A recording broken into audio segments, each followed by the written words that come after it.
The journey of Jesus to the tomb.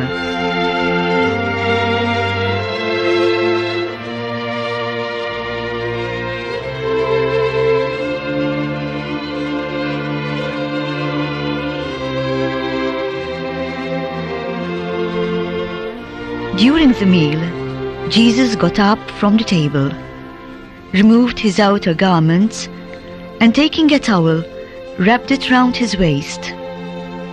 He then poured water into a basin and began to wash the disciples' feet and to wipe them with the towel he was wearing.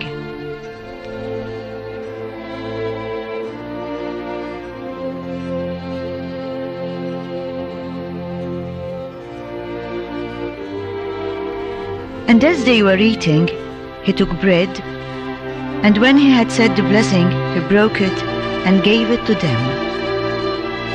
Then he took a cup, and when he had given thanks, he handed it to them, and all drank from it.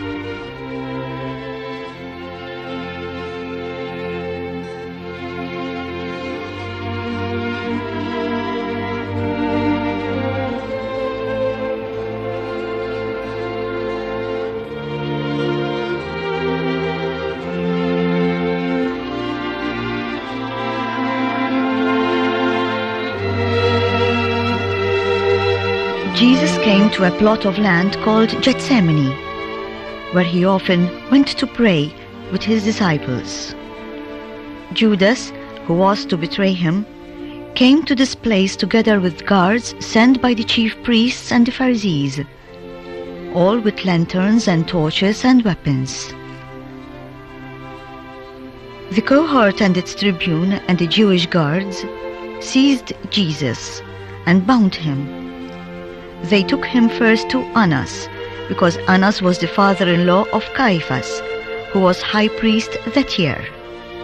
It was Caiaphas who had counseled the Jews, "It is better for one man to die for the people." Then they led Jesus from Caiaphas to Pontius Pilate.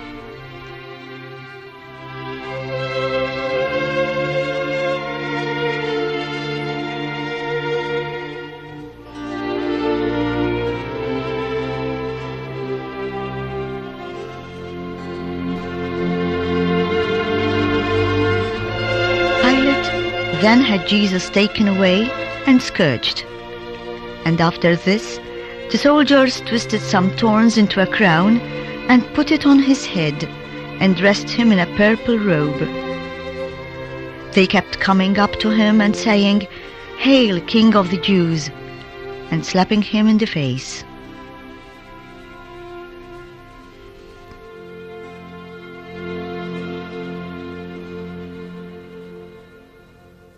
Tired, Jesus fell to the ground under the heavy weight of the cross.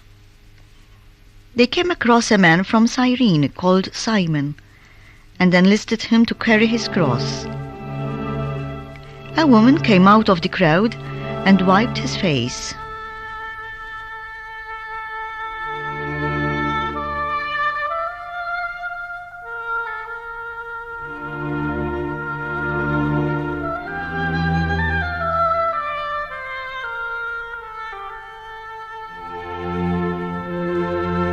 They took Jesus, carrying his own cross, to the place of the skull, or, as it is called in Hebrew, Golgotha.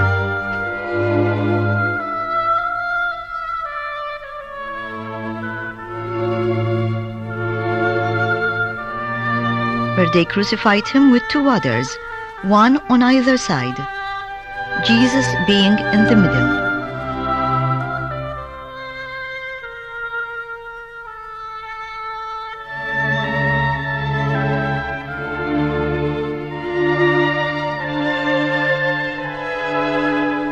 Pilate wrote out a notice and had it fixed to the cross.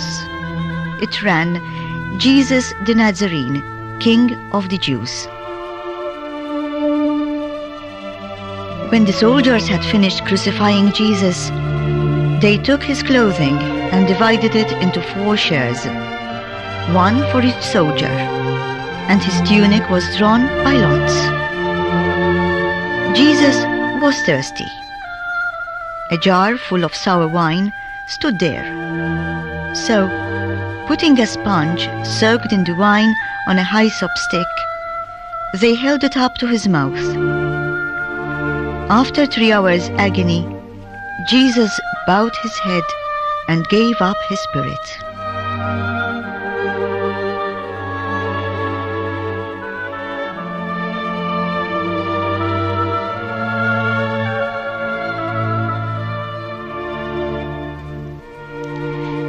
They saw that Jesus was dead, so instead of breaking his legs, one of the soldiers pierced his side with a lance. After this, Joseph of Arimathea asked Pilate to let him remove the body of Jesus. Nicodemus came as well. They took the body of Jesus and bound it in linen cloths with the spices, and they laid Jesus in a new tomb which was nearby.